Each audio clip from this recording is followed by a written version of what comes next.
Welcome back to another episode of Lawnside Chats, and we're doing things a little differently on this one because I don't think people even know I do the voiceover sections. It seems like in the analytics you guys don't make it past the truck sections, but there's always a voiceover section with some grass cutting stuff in these. So we're gonna switch it up so that you guys can learn about that. Because I feel like it's the best part and no one ever gets to it. And I totally get it. I totally understand. I'm long-winded and I'm going to work on that, okay? I'm doing my best here, okay? Not this video. You're going to see I talk a lot. I do a lot of the truck talking, right? Which I guess doesn't work for me, right? Because I'm too long-winded. But we're working on it. But anyway, we always do voiceover, we always do grass cutting.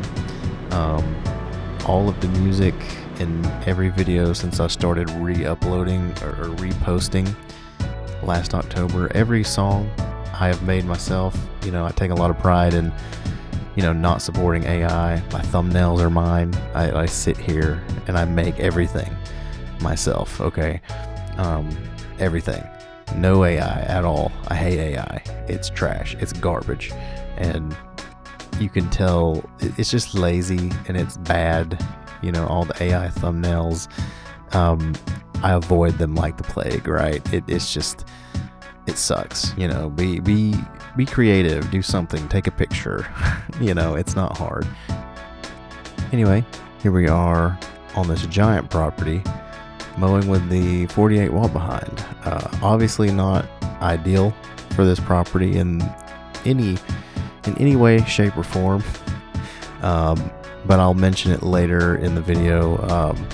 We're just kind of experimenting with this, right? Trying to figure out how viable is the trailerless setup. Like if I get into a pinch, can I take care of these properties and still be okay? Or do I need to kind of get with it and be a little more thinking ahead a little bit more, right? But in general, the idea is to use this setup for all of my small, quick, tiny little properties, to save fuel. Don't load up a full 60-inch trailer with a gas guzzler truck and do all that. Just hit them with the small setup to save quite a bit on fuel and to preserve that brand new Chevy. So we'd already put 40,000 miles on it in a year and a half. Just ridiculous amount of miles. So normally we'd be using the truck and trailer, obviously, on this one. I would never recommend this as a do-it-all setup unless you have really small yards and a lot of them. But the walk behind did a really good job on this. I love the walk behind 48 so much, but my V-Ride I hate. It is the absolute worst mower I've ever owned, and you'll see in the next video how the V-Ride cut on this yard. It's atrocious. It's horrible. It's the worst thing I've ever seen in my life, and this is the kind of yard you do not want to have the worst mower in existence, but that's for the next video. So here's a little landscape I did. I'm going to do a little truck talk after this short segment of pictures. But one thing you'll notice on the after pictures is they're a lot cleaner and crisper. I'm really trying to work on my social media, like photo aesthetic this year, and I've always had this camera. It's a little bit nicer of a camera than an iPhone, I guess, but I just put a nice lens on it. I didn't buy anything new or fancy. It's like a $200 camera, and hey, mission accomplished in my opinion. These pictures look great, and so do the ones in the following videos, in my opinion. All right. It is March the 4th, and what a day it has already been. I left the house at 7 to get to the Lowe's to get supplies for today's job, and I didn't need much. 10 bags of mulch, 3 plants. It's so small. I should be so far beyond done with this job right now, and So I get to Lowe's, and of course, and I should have remembered, but I get to Lowe's, and of course they don't have the landscape side open, so I've got to make multiple trips through the store to the parking lot. And as I'm making the second trip, of course they open up the gates. Great. I come on my home, and I picked up the trailer, the utility trailer, because it was in for repair. The guy was nowhere to be found. I was texting, calling. They weren't answering, so whatever.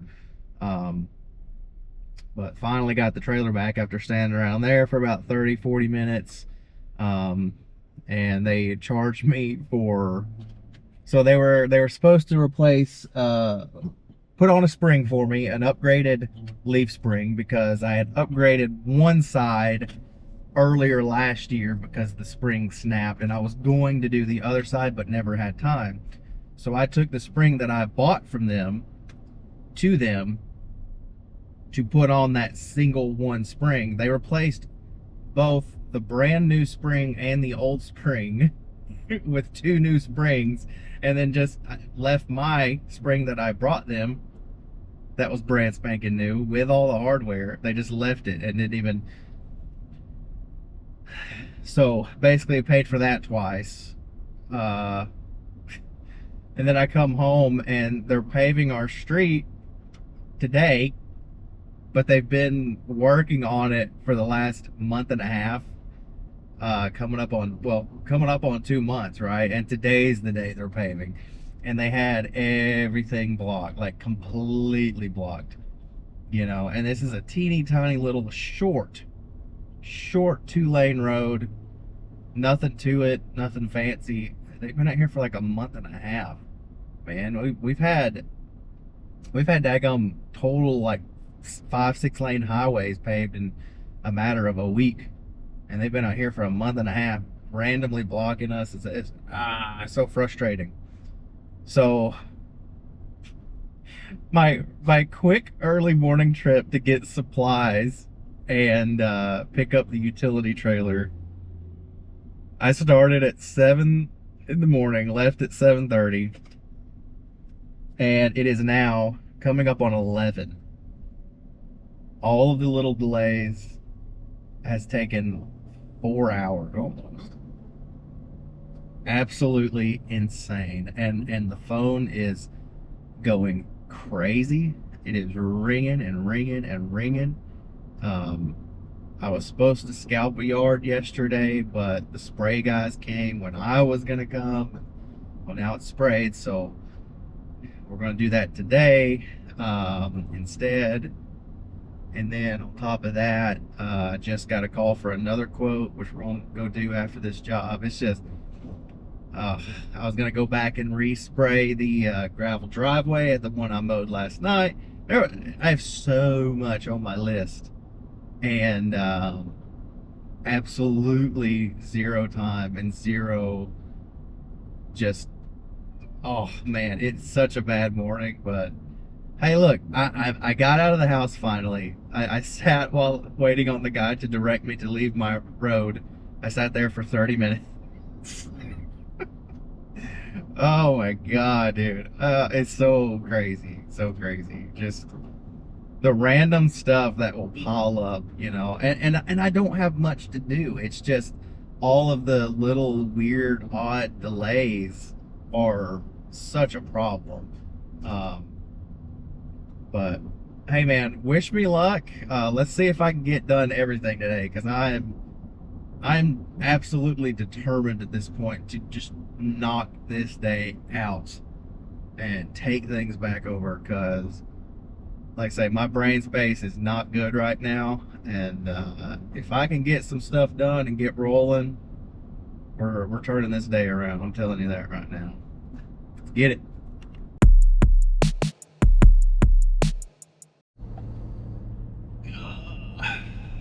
All right, here we are. So I had to stop recording yesterday because yesterday was just, today's March the 6th on Friday, and yesterday everything just went wrong that could go wrong. Every step of the way, and I couldn't it was one of those days like it just felt like one step forward, five steps backwards kind of thing. And I just was not in a good headspace yesterday at all, and it would not have been a fun video. I got plenty of work done, and we added 3 new customers,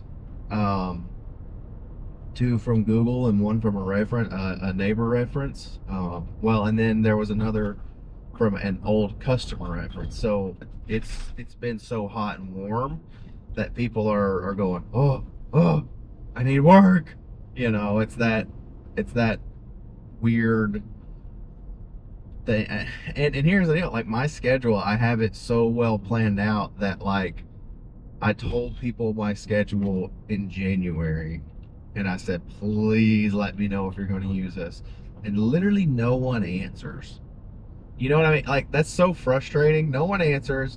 And then you walk up to them and like, hey, did you see that schedule I got you? No, actually I didn't. Well, look at it. You know, it's like, it's so frustrating because every question that you're asking me was fully described on that schedule I sent out. And you're going to know to the month, basically, what I'm doing around that time of year. Why is Aaron taking so long? Oh, because he's doing everyone's mulch right now.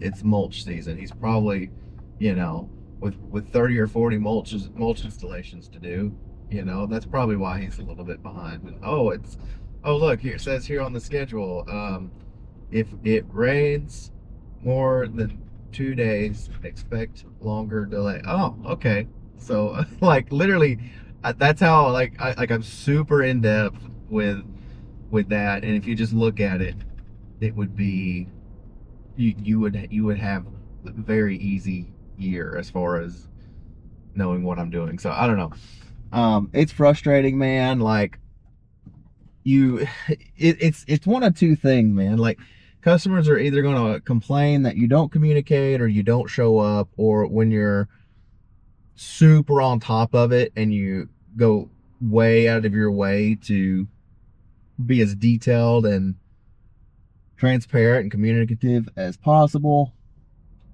they don't look at any of the material, you know? And it's like, I get it, but like I've had customers get pissy with me because I send out in November, I send out my following year's contract offerings, and I've had customers get mad at me saying, well, when were you going to tell me that you were upping your price? You know, multiple times I've had this happen. It's like, well, I sent out all my stuff in November. You know, it probably got thrown away because it looks, there's a lot of words, like, and this is the reality. There's a lot of words on the page on a contract. Okay, it says, you know, what all we're doing, and it has your price. Like, there's a lot to look at, and you're probably just gonna throw it away. Like, that happens so much, and then you want to get mad at me. You know, like, sorry, I don't know what to tell you.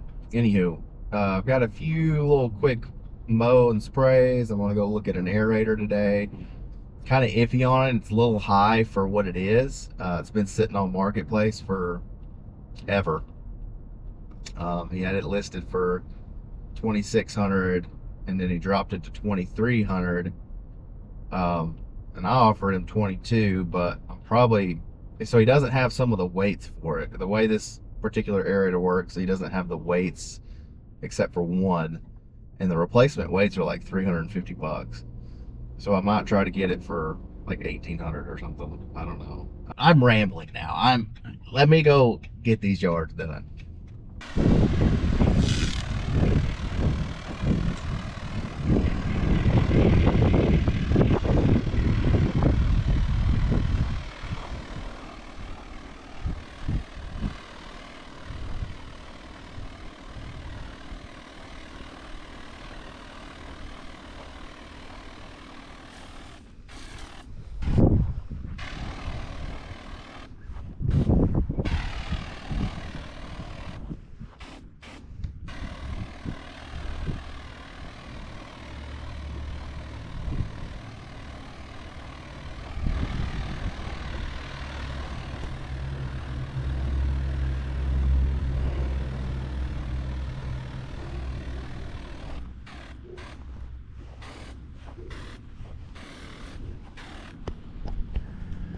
Alright, lawns are scalped and sprayed. Got some prodiamine, a little bit of broadleaf killer. So we should be good for the year. Well, not for the year, but set up for a decent year. Oh, alright, mowed up, scalped, sprayed, prodiamine, a little bit of broadleaf in there to try and get rid of stuff. There is a little bit of crabgrass already popping up in there, but it's little baby crabgrass, so the three-way mix I'm using has a little bit of quinclorac in there, so it should do a little bit of a number on those little baby bits of crabgrass. We're not late per se, but the weather's been so favorable. It's this week has been pretty much in the 70s. Today the high is 81, and it's the first week of March. Absurd. But I had a third yard out here, and I was gonna spray for him, but he said that he's already let True Green come back. We had a whole discussion last year about he hates True Green. His grass is not green at all. It's super thin. It's ugly. Look at all the weeds. Look, they killed my bushes. And I'm like, okay, well, let's start up next year when your contract expires. Give me a call and we'll get you on. Nope, never heard from him. I called him today. No, they already came out. I was like, okay, all right. So the aerator looks pretty good. Like I say, it is a little bit of a weird one. It's an old Toro model. It's a discontinued model, but it seemed to run pretty well. Had a little bit maybe of an issue when the times were down, but it did run it. It's something that I'm comfortable taking the risk on, right? Because let's say worst case scenario, that engine goes out. Well, it's a relatively cheap, well, an engine's not cheap, but all things considered, even if I have to replace the engine in it, it is going to be way less than the $5,000 for a regular walk behind aerator. I told him in the Facebook ad, I said I'll give you $2,200 for it. He said, yeah, absolutely, come get it. I get out there today, and I said, you know, as I think we said $2,200 on the messages, and he said, well, I'm close to that. And I said, well, that's what we talked about in the messages. Like, I just, you know, I don't understand people. All right, so here's a good example of why we don't use weed fabric. You can see it grows right on top of it. I'm trying to clear this. Look at the weeds. And they grow right through it. And the reason for that is your mulch, as it breaks down, it just turns into dirt on top of the fabric. And those roots are going to go through any permeable surface. And these mats always tack up with weeds 100% of the time.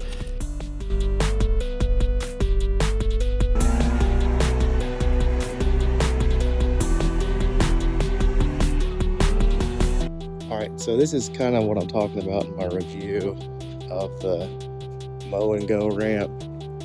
When you're on a slope, and this one's a super steep slope, but this happens a lot here, right? The driveway's sloped. There's really no angle that we can get the ramp down and have it, you know, kind of work normally. If we got on here and we started to unload the big mower, these legs would kick out. I'm just going to use the small one here, and really the only reason for that is just because we can't get the ramp to settle on the slopes. And just to show you again, you know, it's a super steep slope, but that's a lot of what we have out here, right? Is these scenarios where this ramp's not going to always be the perfect option, right? If you've seen that review and you kind of wonder what I'm talking about, we have a lot of hilly stuff like this here, so you can't get 100% utility out of it like you'd want. All right, and there's that. And for perspective, my camera is perfectly level, and you can see how straight up and down that is.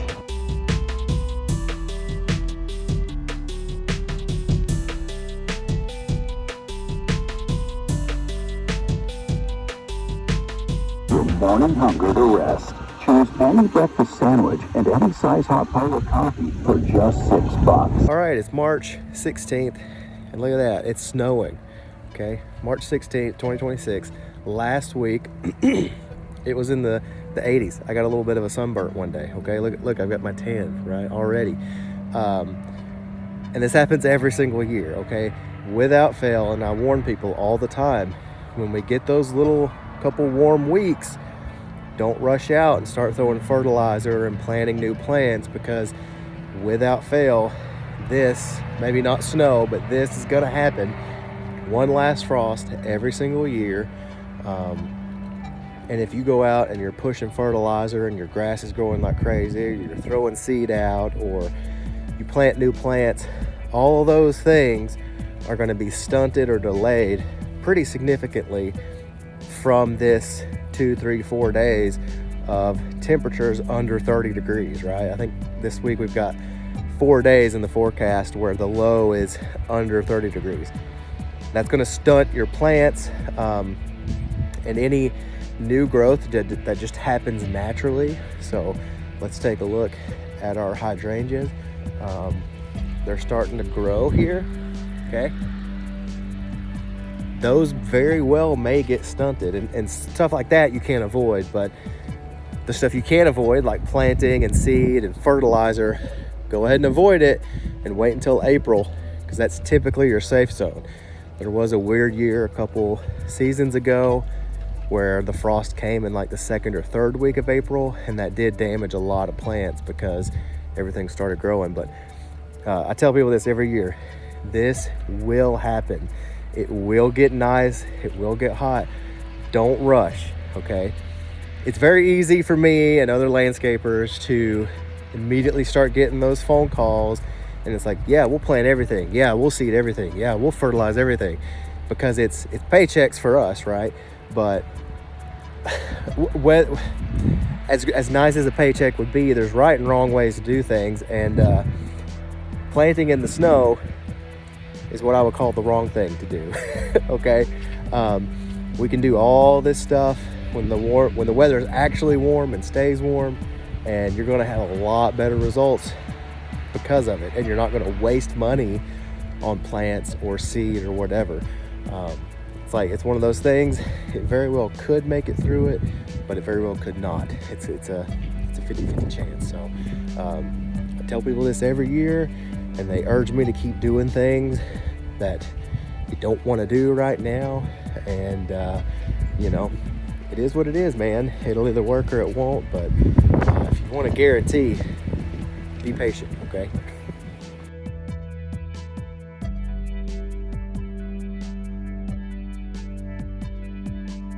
All right, so we just filled up gas this morning, and it's $3.80 per gallon. And routinely, around this time of year, March, for the last 5 or 6 years, gas had been about $2.50 to $2.70 around this time of year. And then by midsummer, when it's hot and all that, it will have gone up to about $3.40 or so. So we're starting the season about $1.40 more per gallon than has been typical for the last 5 or 6 years. And I'm curious, are you guys ready for this kind of price increase stuff? And do you have the safety nets and stuff? And anyone that's starting their business, did you, in like December, January, February, did you go invest in all your equipment, mowers, trailers, a truck, and now the gas prices are already $1.50 or however much it is in your area more than when you made that investment back in December, January? Like, I'm curious how you guys are feeling, because we're only 2 weeks in to the whole Iran thing, and I can just imagine, because again, typically midsummer it's $1 more every year, and then it goes back down in the fall to $2.50 or $2.60 around here. I'm just curious what you guys are thinking and feeling and all that. And I know some of you guys live with $6 gas all the time anyway, but regardless, everyone's gonna feel an increase, and I'm curious if you guys are, are you prepped for it? Do you even care? Are you even gonna notice it? Like what are your opinions on all of it? Here we are back in the truck, and yes, I am feeling better. I sound horrible, but I am feeling better. Yesterday we did a handful of yards. Today I went and I thought I was gonna be a little sneaky man and stock up on gas before the old Trump hike goes up, right, on the gas prices. And I should have stocked up last night, but I was out late working, so gas was $3.16 yesterday all day. I woke up this morning, it's $3.60. So I kind of missed my window, but it is gonna keep going up. I mean, every single time gas has jumped like that, it's never been one jump, right? I would not be shocked if we've got $5 gas come middle of summer. I also got an old Husqvarna fixed. It's a 329L. I was going to sell it, but I powered it on after I fixed it. I had a spring broke, and it's not perfect. The housing for the spring is actually bent and warped, so it's not going to be a long-term fix, but I got it running, and I actually like the feel of it. So it's on the ramp rack truck, which we're in today, and I'm gonna try it for a couple days and see if it's worth keeping. Now, I didn't do any carb work or anything. It'll probably need it, but it just felt good to run, so I'm gonna try it. If you're following the channel, you'll know I did a video talking about we're not buying any new equipment this year.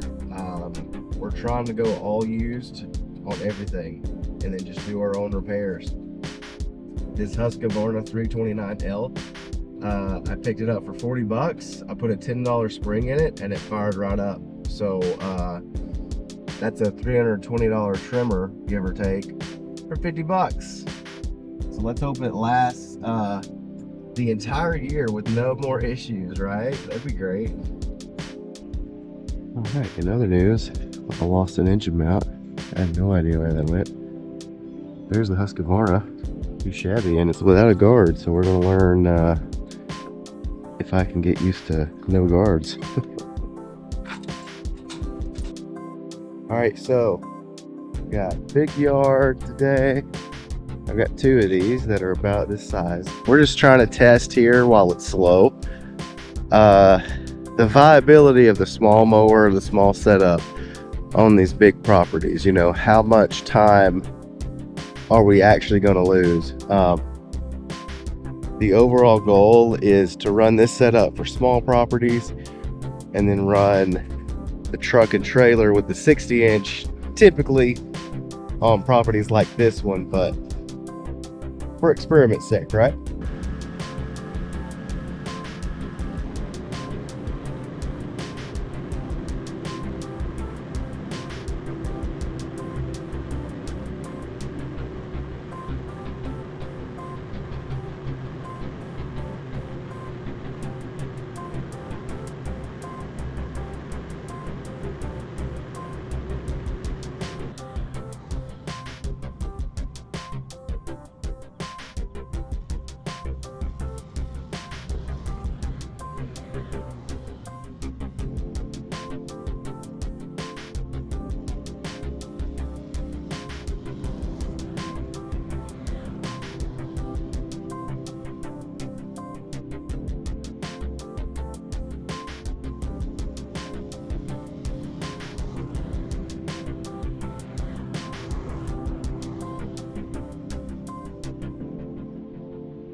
All right, so there we go. mowed up, and it took about an hour and 15 minutes. And now that's like double cutting a big whole section here, and on the other side for the leaves, double cutting here.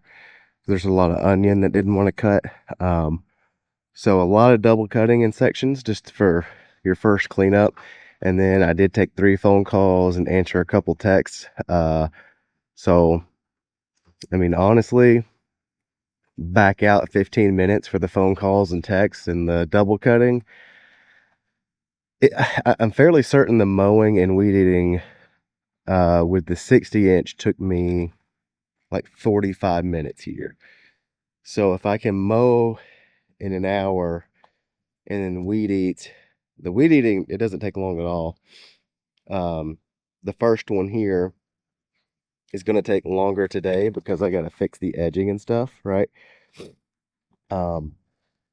So a normal cut, I would imagine, would take about an hour and 15 or an hour and 10 minutes mowing and weed eating, you know, backing out all the extra stuff, right? Not bad in my opinion. Maiden voyage of the Husqvarna.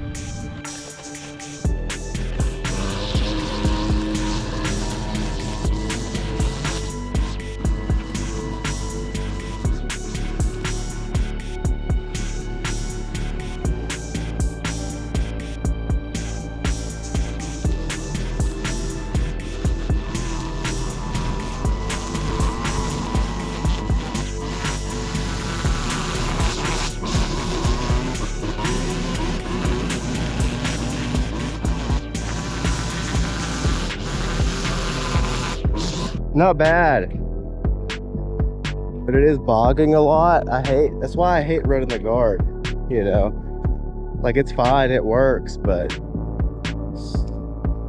I definitely don't think it's like a better solution.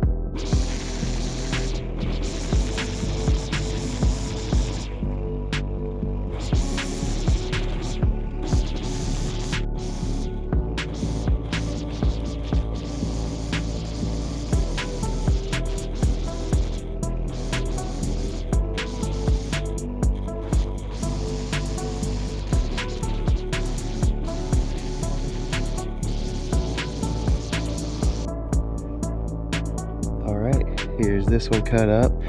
Now this is where we did the crepe myrtle install, the 2 crepe myrtles and the pine straw switch over from red mulch. And now it's gonna get windy, but we're all caught up. Gotta blow off the sidewalks, but there's all that. Hey, this Husqvarna, this thing is killing it for a $40 trimmer, and it just runs perfect. I mean, here.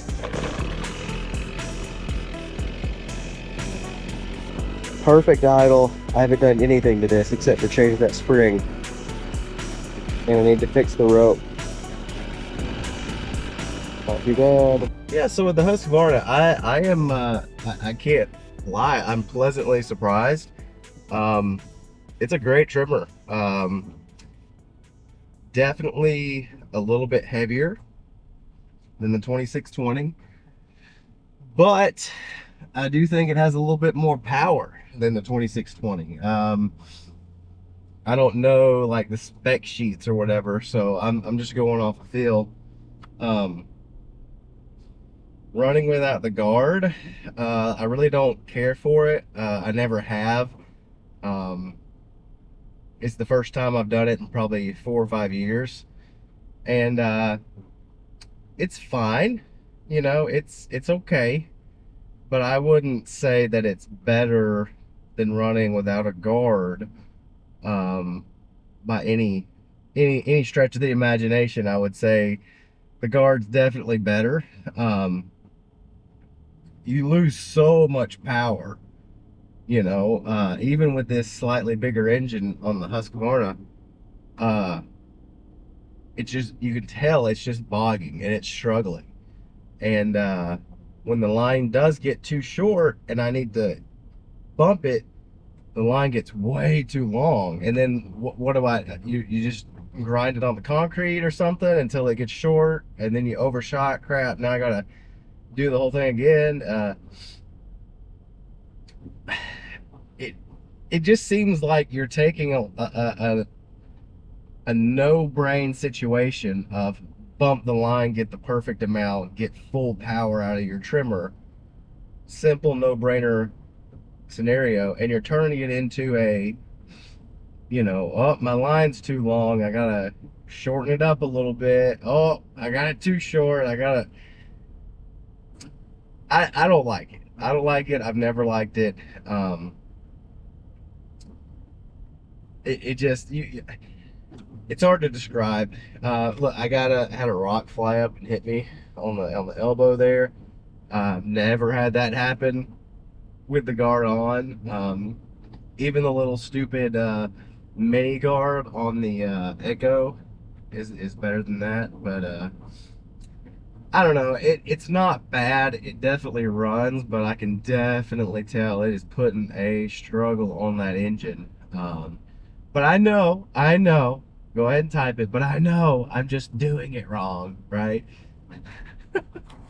Back at this yard where we did our leaf cleanup video. I think it was the last cuts of 2025 is what that one was called. But check this out. Got a house going in. That's pretty cool.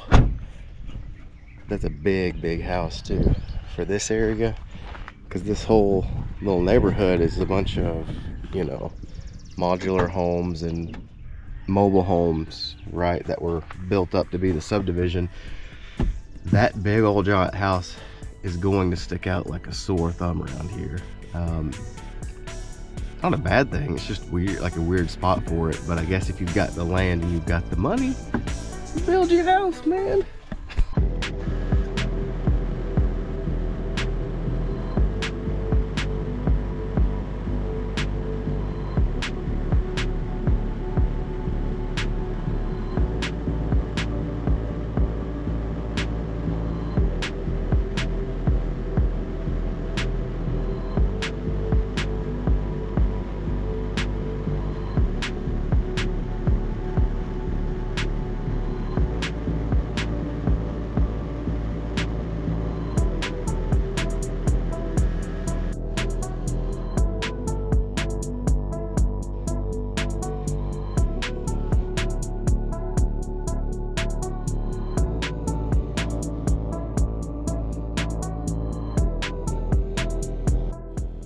Alright, got that one all cut up, trimmed, and yada yada. And we beat the builders, so that's something, right? Alright, quick follow-up on this one. That's the K31 seed from last year. Not too shabby. The leaves are kind of embedded because they weren't done over the winter months, but it's just kind of how that one goes, right? But it turned out really well. Cannot complain. All right, so quick note on that K31 lawn. A lot of purists, a lot of treatment guys really poo-poo on the K31, right? And I get it, it's not turf type fescue. Okay, it's not. And those customers were made aware of that, but the thing they were dealing with was that yard was 99% clover, henbit, everything you could think of bad, it was there. And you couldn't cut it clean. It grew fast as the devil, okay? And it was bad. And then we got so much rain last year, and with those particular weeds in that yard, it just grew and grew and grew. And then it was all wet. So it was horrible, right? And they were tired of it. They were sick of it, and so was I, frankly. So they wanted to do something different. And when we went and looked at the pricing together, that's what they settled on. And I told them, it's typically not considered a turf type grass or a lawn per se. But the thing about K31 is you know, I told them, you know, it's considered a foraging grass, right? The thing with K31 is um, it isn't as susceptible to stuff as a turf type fescue. It is susceptible to things, but it does stand up better to our droughts, for instance, than a turf type fescue does. There's no irrigation at that property. So let's say we get one of our nice Georgia droughts again for the first time in a couple of years, right? And I'd put that super expensive turf type fescue out, gone, guaranteed, without exception, gone.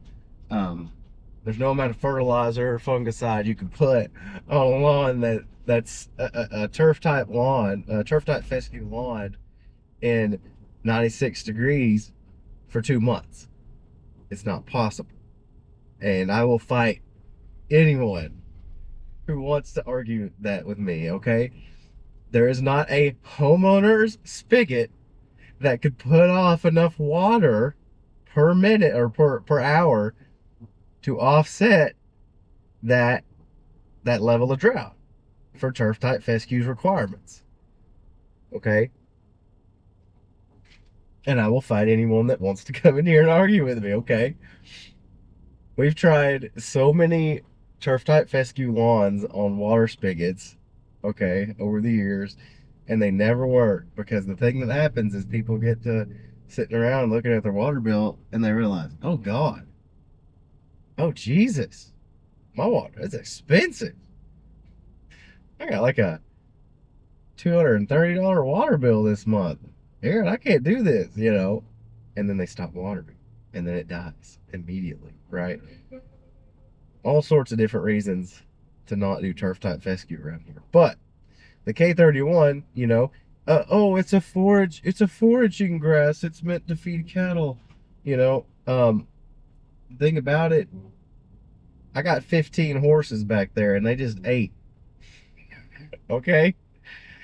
Get over the foraging grass. It works just fine for that for that intended lawn. And we're just gonna see how it turns out this year. Maybe I'm you know, eating it this summer, right? I think the only real issue with it is in the summer when it does start to get exposed to that heat, is it does get that weird leggy stringiness, right? It doesn't stay uniform and perfect like a fescue, right? But or like a turf type, right? But that's not that big of a deal. Again, it's still better than all the weeds they had, and that's my 2 cents. So we're back at this property, and here's the verdict on did our backfilling work here. You can see this in an old episode where we did their little bit of landscape work, and the verdict is yes, my hydrangeas lived. Now, a common problem with your hydrangeas, specifically these colored varieties, they are very prone to transfer shock, okay?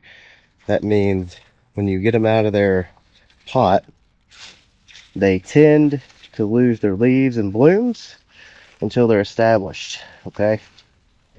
Happens pretty much every single time. So don't think your hydrangea's dead, okay? It's just trying to put its roots down, and you know, you're gonna have to give it a little bit of time. But there you go. Now here's another weird, pansies did well, okay? We haven't changed any of this stuff out, and you can tell they're old, they're getting wilty, but they still have color. Now, weird thing is these bulbs, I didn't put those there, and I don't know if they did it either, you know, but I mean, these are fully coming up, because these weren't here last April when I quoted them on installing and fixing this landscape up. And whenever I was digging around to put my plants in, did I just absolutely perfectly dodge the bulbs? 8 o'clock gets us done. that's 9 cleanups for the day. Got the pharmacy, got the flower shop. You know what? It's dark, but I promise you guys, they look good.